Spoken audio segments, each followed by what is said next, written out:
요즘엔 텔레비전이 아주 얇게 나오지만 아주 몇십 년 전에는 브라운관이 있는 텔레비전이었지요. 그래서 그 텔레비전 위에 컵 같은 거 뭐 이런 거를 올려놓을 수가 있었습니다. 또 어떤 장식품 같은 것 이렇게 관상용으로 뭐 이렇게 올려놓을 수 있었지요. 예, 이런 꽃도 이렇게 올려놓을 수 있는 그 공간이 텔레비전 위에 이렇게 있었습니다. 왜냐하면 브라운관이 두꺼웠기 때문에. 그래서 가끔 물을 먹다가 물컵을 거기에다 이렇게 올려놓고 여러분들도 하셨을 거예요. 네.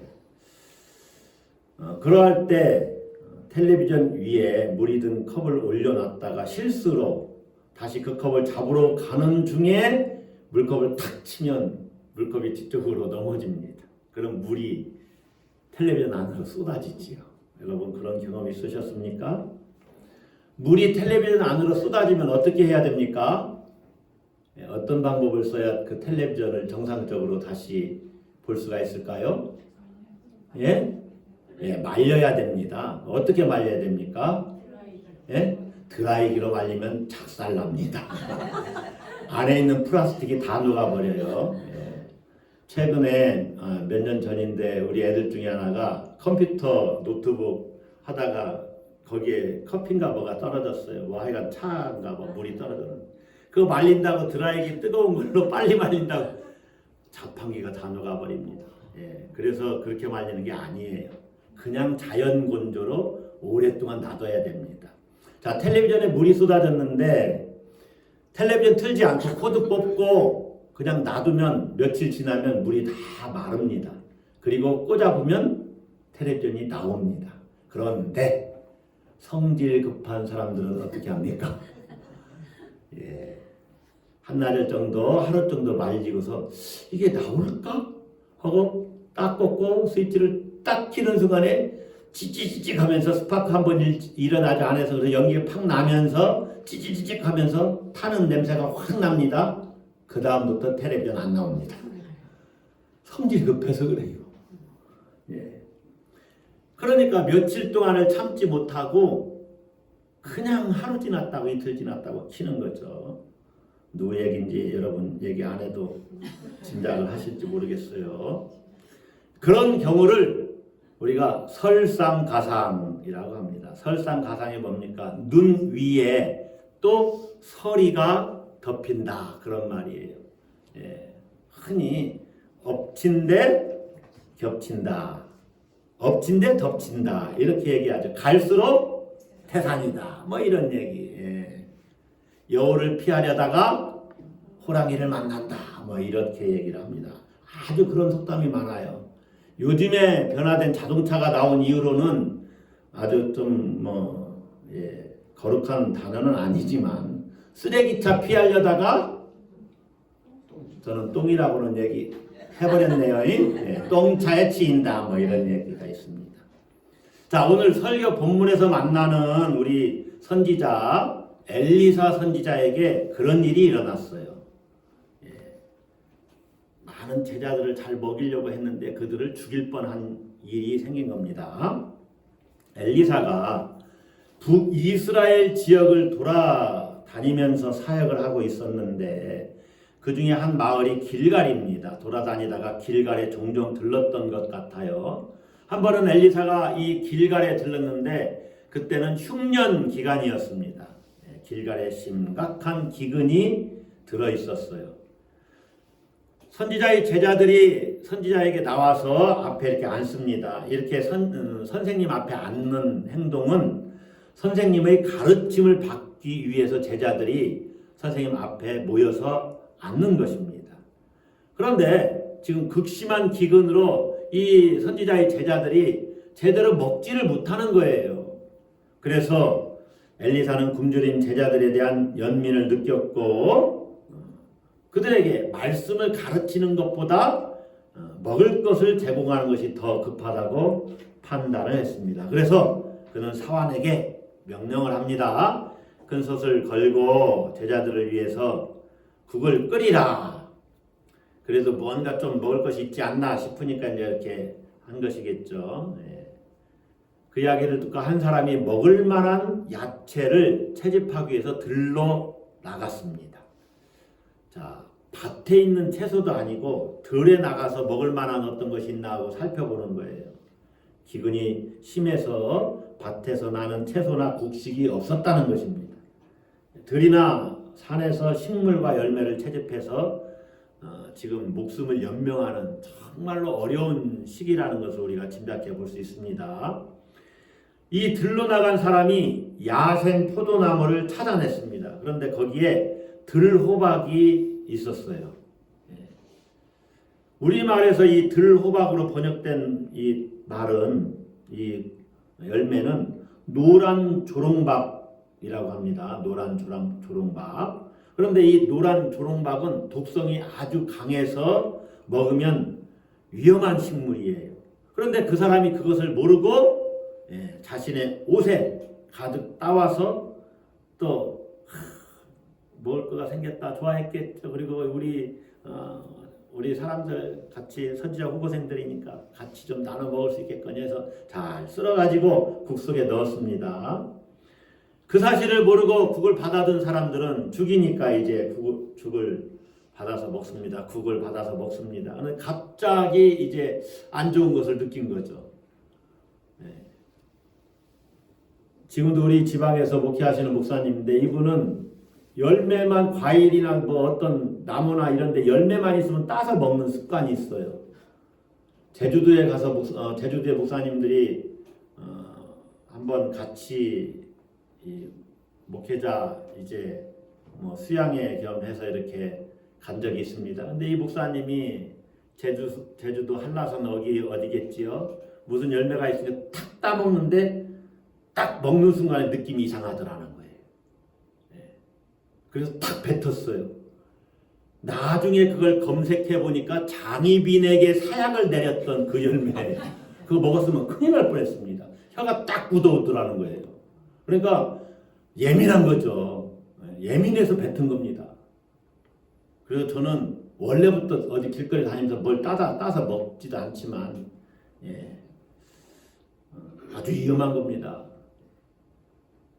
이들이 국을 이렇게 먹다 보니까 몸이 이상한 걸 느꼈겠죠. 그래서 선지자에게 말합니다. 하나님의 사람이여 솥에 죽음의 독이 있나이다 하고 먹지를 못했습니다. 여러분, 배고픈 제자들에게 변변치 않지만 따뜻한 죽 한 그릇이라도 먹이려고 준비한 음식 때문에 제자들을 다 죽음의 위기에 빠뜨렸던 거예요. 엎친 데 덮친 격이요. 설상가상입니다. 갈수록 태산이고 여우를 피하려다가 호랑이를 만난 격입니다. 자, 엘리사는 국에 독이 있다는 말을 듣자마자 급히 제자들에게 가루를 가져와서 거기다 좀 넣어라. 그래도 밀가루가 조금 있었겠지요. 있었나 봐요. 그래서 그것을 넣었는데 솥 가운데 독이 없어지니라. 독이 없어졌어요. 놀라운 기적이 일어난 거예요. 죽음의 국이었던 것을 배고픔을 면할 수 있는 생명의 국으로 만든 것입니다. 하나님의 역사지요. 그래서 엘리사는 모든 어려움을 극복하고 처음에 자기가 생각했던 대로 선한 목표를 이룰 수 있었습니다.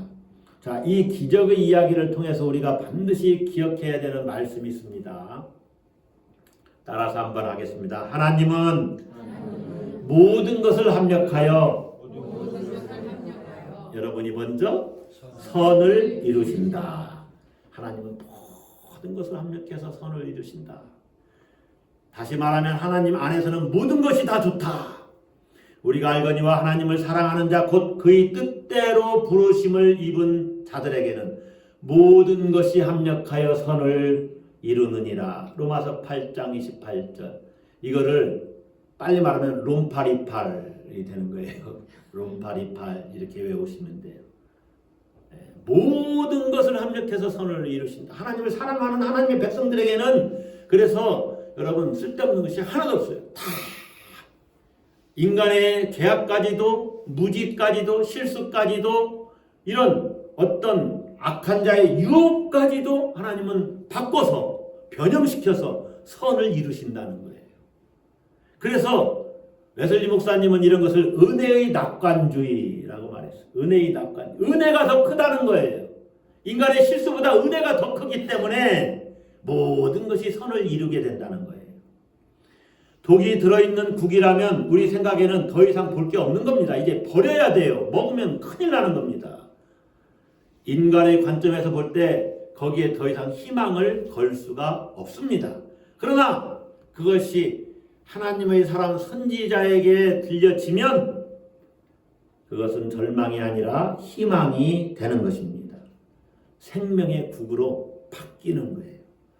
여러분 한번 생각해 보세요. 성경 전체의 역사가 그렇습니다. 창세기 앞부분과 계시록 뒷부분을 딱 놓고 생각을 해보세요. 그 가운데 무슨 사건이 있습니까? 가장 큰 사건, 역사 인류 중에. 예, 보세요. 창조시 인간이 타락했지요. 더 이상 소망이 없어요. 반드시 죽으리라. 소망이 없죠. 죽음으로 끝이에요.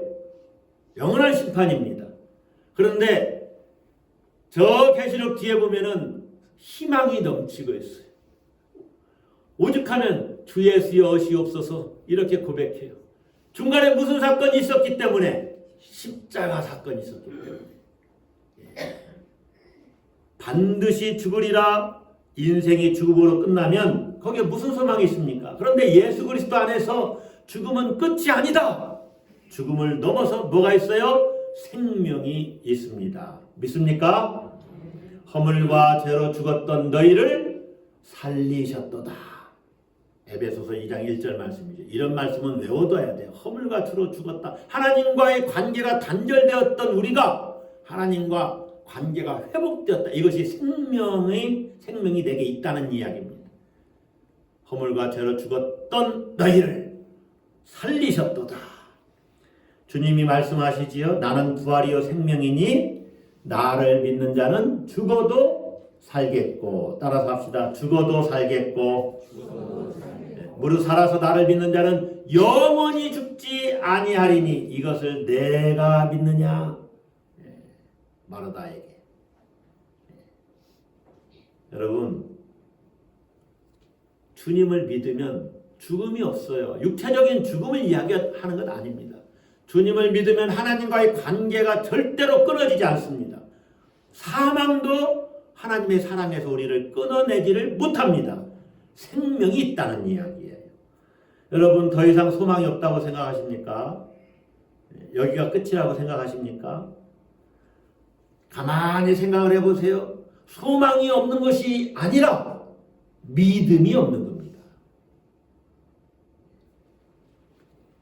하나님의 은혜는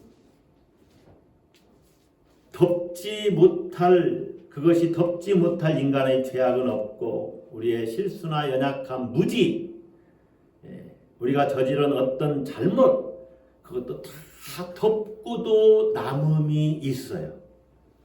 여러분 기억하십시오. 하나님은 선하십니다. 믿습니까?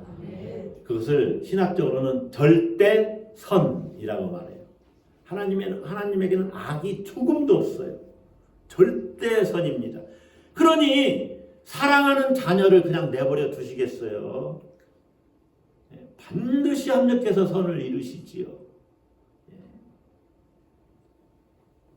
여러분이 한 가지 그것을 기억하고 또 한 가지 기억해야 될 것은 이 기적의 사건을 통해서 기억해야 될 것은 하나님은 우리의 보호자라는 것입니다. 따라서 합시다. 하나님은 나의 보호자이시다. 큰 해를 입을 수도 있는 그 순간에 하나님은 선지자를 통해서 해독의 길을 여셨습니다. 여러분 예수 믿는 사람도 이 엘리사 얼마나 위대한 선지자입니까? 엘리사 선지자의 갑절의 능력은 그만두고 그만한 반이라도 있으면 좋을까요? 얼마나 위대한 선지자예요? 엘리사 선지자도 실수합니다. 인간은 실수할 수 있어요. 그리스도인의 완전은 우리가 실수하지 않는 것을 말하는 게 아니에요. 계속 완전을 향해서 나아가는 삶, 그거를 말하는 거예요.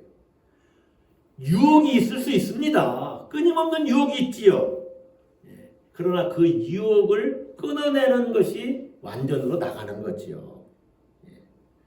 그래서 큰 해를 입을 수도 있는 순간에 이 해독의 길을 여신 하나님, 우리 삶 속에서도 자주 우리가 경험하는 바입니다.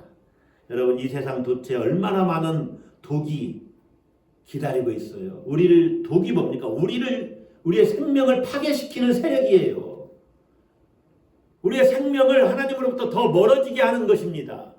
그런 것들이 너무나 많아요. 아주 대표적으로 텔레비전이 그럴 수 있어요. 스마트폰이 그럴 수 있어요. 저도 가끔은 스마트폰에 어떤 동영상 보다가 혼자 히히덕거리고 낄낄거리면서 웃을 때가 있어요. 너무 웃긴 동영상들 있지요. 유튜브에 보면 쇼츠라고. 그거 보면 한없어요. 왜냐하면 그건 계속 돌아가게 되어 있거든요. 내 정신을 거기에 썩 빠지게 해가지고 해야 될 바를 못하게 하는 거죠. 생명을 파괴시키는 겁니다. 독이에요, 독. 유익한 면도 있지만 요즘의 젊은이들이 모두 다 거기에 빠져가지고 먹고 싶은 거 실컷 먹어야 되는데 살찌니까 못 먹는 사람들, 그러니까 대리만족을 하죠. 뭐를 봅니까? 먹방을 봅니다. 라면 20개 먹는 사람, 그 사람 봐서 뭐 하려고요? 그거 먹는 거 보면 너무 맛있게 먹으니까 그거로 먹어서 야, 맛있게도 먹는다. 여러 가지 우리에게 해를 끼치는 독이 있어요. 염려, 걱정, 상실에 대한 두려움, 실패할 것이라는 어떤, 실패하면 어떻게 하지 않은 불안, 초조, 근심들 모두 다 우리를 생명으로부터 멀어지게 하는 독입니다. 여러분, 하나님을 바라보십시오. 하나님은 해독의 길을 여시는 분이십니다. 믿습니까? 네.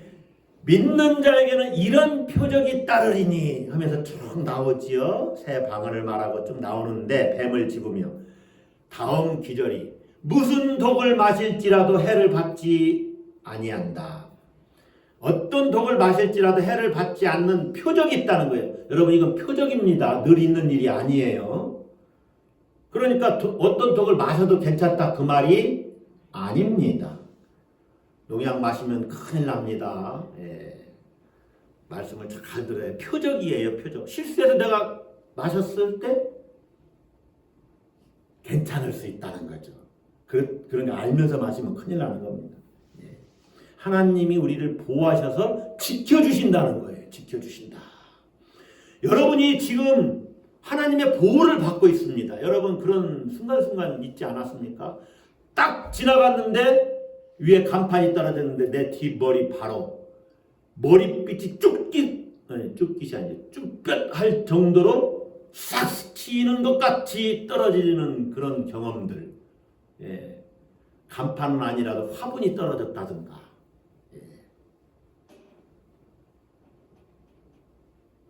그런 일이 얼마나 많이 있습니까? 요리사가 어떤 일로 주방에 들어갔는데 어떤 음식점에, 예전에 우리 집이 음식점을 했었거든요. 근데 그 요리사가 아주 뜨거운 것을 저쪽에 물이 많이 끓어서 워크샵 하는 그거는요, 이 퐁퐁이나 이런 세제로 닦지 않습니다. 뜨거운 100도 정도 물을 끓여서 그걸로 그냥 닦아요. 소독하는 거죠. 그리고 물을 버리면 이게 벌써 깨끗하게 닦인 겁니다. 싹 버리는데 제가 옆으로 지나갔는데 여기로 싹 버리는 거예요. 제가 그때는 아주 중학교 시절이니까 유연했죠, 허리가. 뭐가 싹 날라오니까 싹 했어요. 허리를 싹 휘었어요. 그 사이로 물이 싹 지나간 거예요.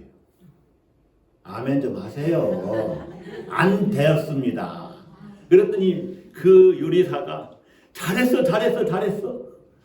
아니면요, 그냥 뜨거운 물 다 뒤집어 쓸 뻔했어요. 싹 했는데 싹 지나간 거예요. 제가 허리가 유연해서 그런 것이 아니라 뒤에서 천사가 밀은 거겠죠. 허리를 싹 하나님이 지켜주신 거죠. 그런 일들이 우리가 살면서 얼마나 많이 있습니까? 주님이 이렇게 말씀하시죠. 내가 세상 끝날까지 너희와 항상 함께 있으리라. 이게 그냥 단순히 함께 있겠다 그 말이 아니고 너희를 지켜주겠다. 영원히 지켜주겠다. 자, 사도행전 28장 1절에서 6절 보면은요. 사도 바울이 멜리데 섬에서 그 토인들의 불악에서 이렇게 불을 쬐는데 나뭇가지를 집어넣고 막 불을 쬐는데 독사가 이 사도 바울을 물었어요. 그런데 아무 해도 입지 않았어요. 주님이 지켜주시는 거죠. 여러분 기억하십시오. 하나님은 모든 것을 합력해서 선을 이루시고 우리를 보호하시는 보호자이십니다. 아멘. 자, 두 번째 기적 이야기가 있습니다. 열왕기하 4장에서의 다섯 번째 기적 이야기인데 이 이야기는 바알 살리사에서 온 한 사람의 등장으로 시작합니다. 막 보리 추수가 끝나고 첫 열매로 보리떡 20개를 만들어 가지고 그리고 밭에서 재배한 채소를 한 자로 담아서 엘리사 선지자에게 가지고 왔습니다. 그 사람이 엘리사를 하나님의 사람이라고 이렇게 부르는 것을 보면은 엘리사가 선지자인 것을 알았고 그 사람은 첫 열매를 하나님께 바친다는 그러한 의미로 그 재물과 같이 그것을 선지자에게 가져온 것입니다. 어찌 보면 하나님께 바친 재물의 일종이라고 볼 수 있어요. 개인에게 준 것이라기보다는. 자, 이 보리떡이잖아요. 그러니까 보리는 밀추수보다 빠른 4월에 추수가 시작됩니다. 이스라엘력으로. 이 보리 추수 직전이 이스라엘에서 가장 배가 고픈 시기라는 거예요. 그러니 얼마나 귀한 그 음식입니까? 그런데 여러분 보리떡 20개는 몇 사람이 먹으면 배부를까요? 여러분 만두를 해보세요. 만두 주먹만한 만두는 뭐 한 서너 개 먹으면 배부르겠죠. 보리떡 20개라고 해야 2개씩만 딱 10명밖에 못 먹잖아요. 그런데 사람이 100명이나 돼요. 그러니까 이 사람이 가져온 양을 보면은 이 사람도 경제적으로 그렇게 넉넉하게 사는 사람은 아닌 것 같아요. 그저 그냥 적은 양이라도 하나님 앞에 가지고 와서 추수한 것에 대한 감사를 표현하고 싶었던 것 같습니다. 자, 이 보리떡 20개와 채소 한 자루밖에 안 되는 것을 엘리사 선지자가 이렇게 말합니다. 사환에게 말하는 거죠.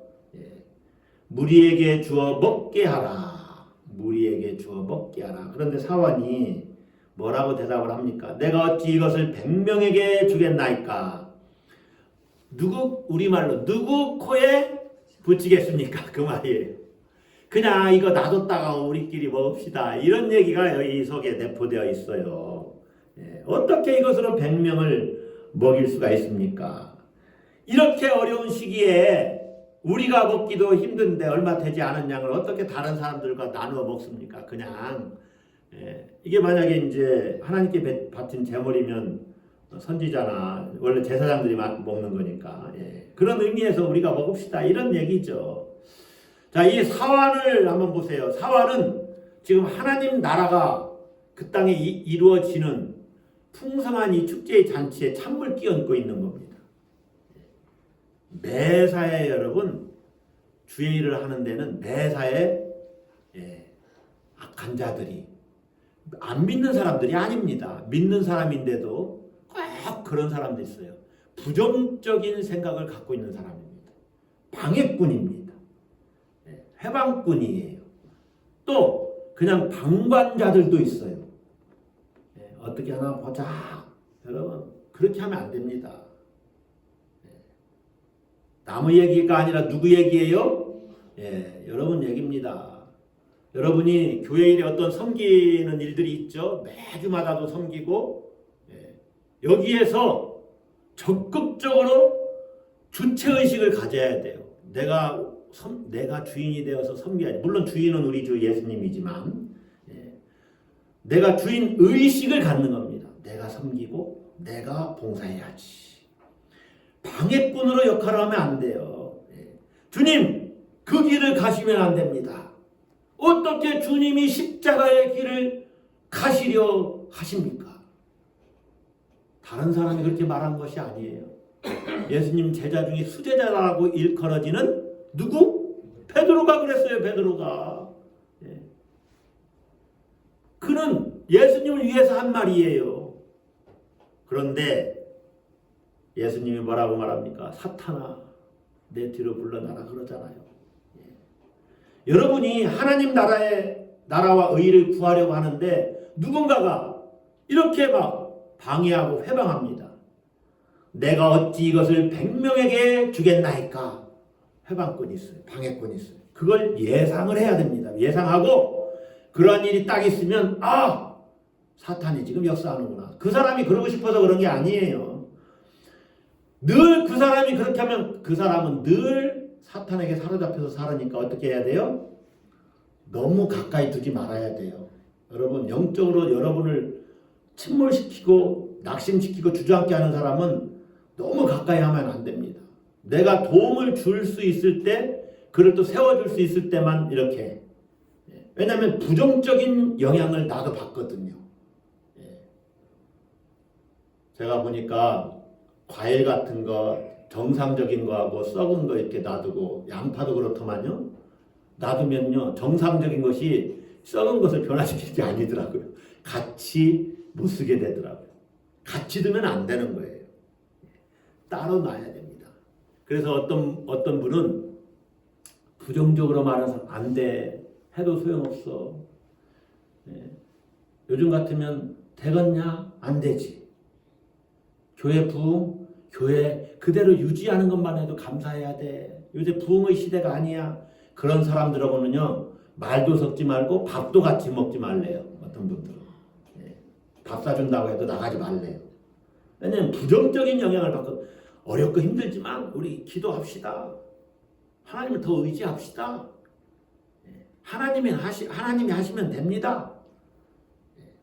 이런 소리를 들어야 용기를 얻고 힘을 얻죠. 안 됩니다. 할 수 없습니다. 그러니까 포기하십시오.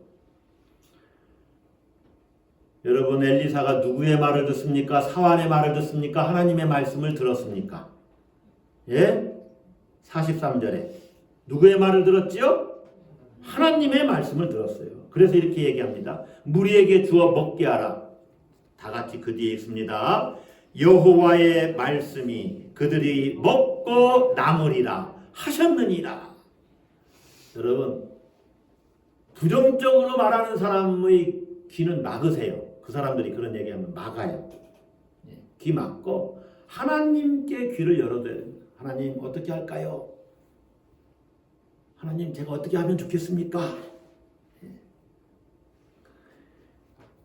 하나님의 말씀대로 그 음식을 나눠주니까 떡과 채소를 나눠줬습니다. 어떻게 됐습니까? 먹고 남았더라.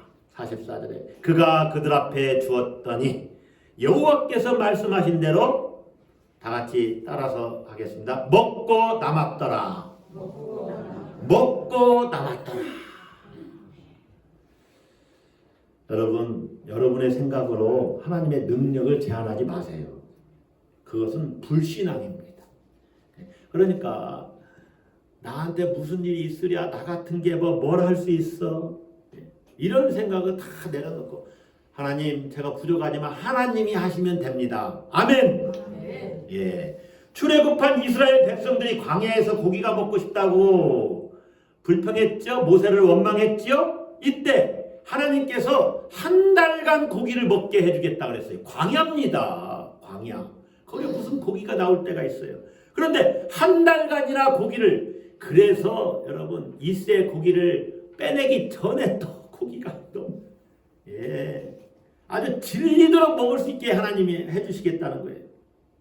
이에 모세가 이렇게 말합니다. 민수기 11장 21절 22절인데 나와 함께 있는 이 백성의 보행자가 60만 명이온데 주의 말씀이 한 달 동안 고기를 주어 먹게 하겠다 하시오니 그들을 위하여 양떼와 소떼를 잡은들 조카오며 바다의 모든 고기를 모은들 조카오리이까.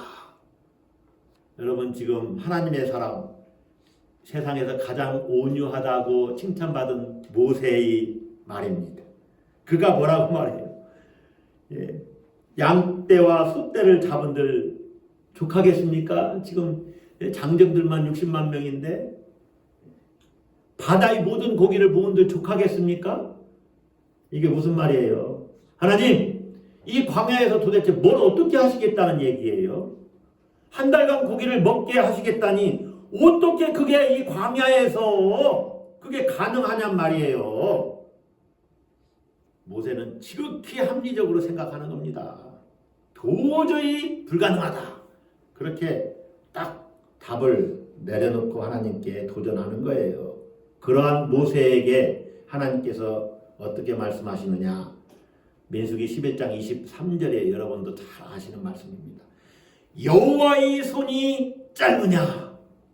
따라서 한번 하겠습니다. 여호와의 손이 짧으냐? 하나님에게 하나님의 능력을 제한하지 말라는 거예요. 내가 이제 내 말이 내게 응하는 여부를 보리라. 여호와의 손이 짧으냐? 여러분, 여러분의 경험, 지식, 또 과학적인 사고방식, 또 합리성, 그것을 가지고 하나님의 능력을 제한하지 마세요. 하나님은 우리가 상상하지도 못한 방식으로 일하십니다. 그래서 하나님은 신비예요. 신비. 하나님 자체가 신비고 정말로 신비로운 방법으로 일을 하십니다. 엘리사가 무리에게 주어 먹게 하라고 명했고 사환이 무리에게 주었을 때 정말로 그들이 다 먹고 남았습니다. 이것은 예수님에게 오병이어의 기적을 생각나게 하십니다. 예수님 그런 기적 일으켰죠. 예. 여러분, 오병이어로 여자와 어린이 외에 5,000명을 먹이고 몇 광주리가 남았죠? 12광주리. 그러면 7병이어, 물고기는 2-3마리 있고 떡 7개를 가지고 4,000명을 먹이고 몇 광주리가 남았지요? 7광주리. 7광주리를 남겼어요. 그 사건을 예표해주는 사건이에요. 엘리사의 이 놀라운 기적 이야기는. 여러분, 하나님은 자기 백성을 먹이시는 분이십니다. 자기 백성을 풍성하게 하시는 분입니다. 주님이 말씀하셨죠? 내가 온 것은 양으로 생명을 얻게 하고 더 풍성히 얻게 하려는 것이라. 복음성가 중에 나는 행복해요 라는 복음성가가 있습니다. 제가 이 설교를 준비하면서 우리가 열왕기하 4장에 기적 이야기가 5가지 나오는데 주제가 거의 똑같아요. 채우신다. 그런데 넘치도록 채우신다. 채우고도 남게 하신다. 할렐루야. 나는 행복해요 라는 복음성가 그 가사 중에 마지막에 이렇게 끝나요. 채우고도 남아요. 그 가사가 계속 귓가에 맴드는 거예요. 따라서 한번 하겠습니다. 채우고도 남아요. 채우고도 남아요.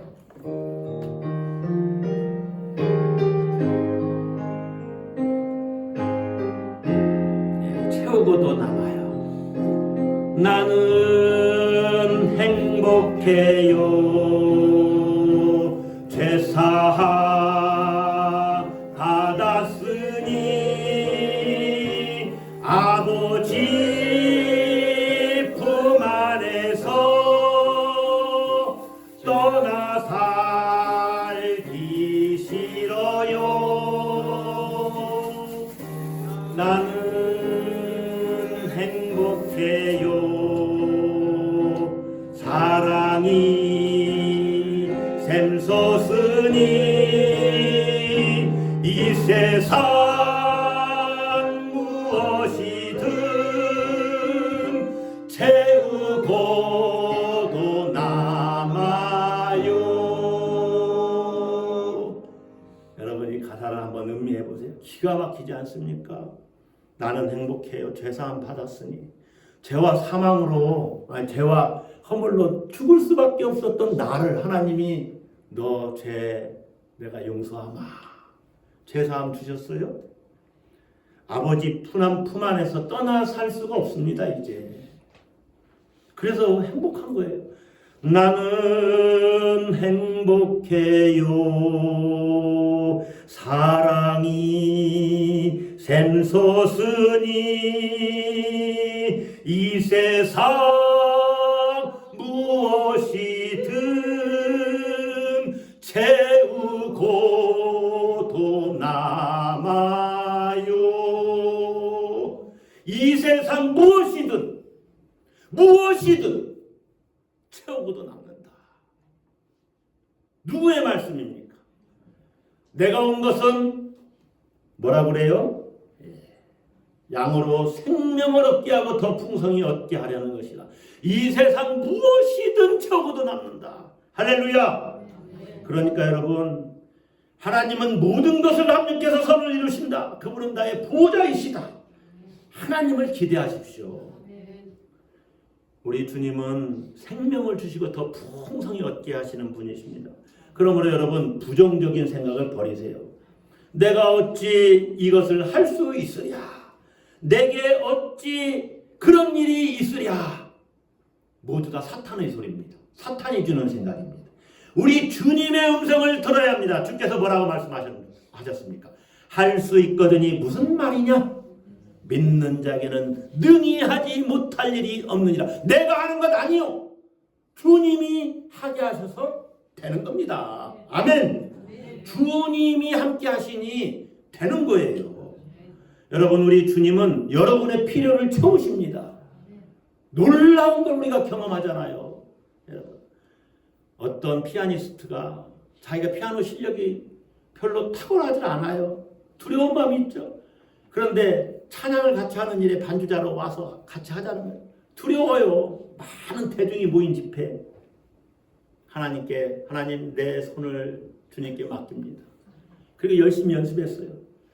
찬양하는 내내 어떻게 찬양하는지를 모르는데 기가 막히게. 저는 어느 피아니스트한테 정말 들었어요. 반주자한테.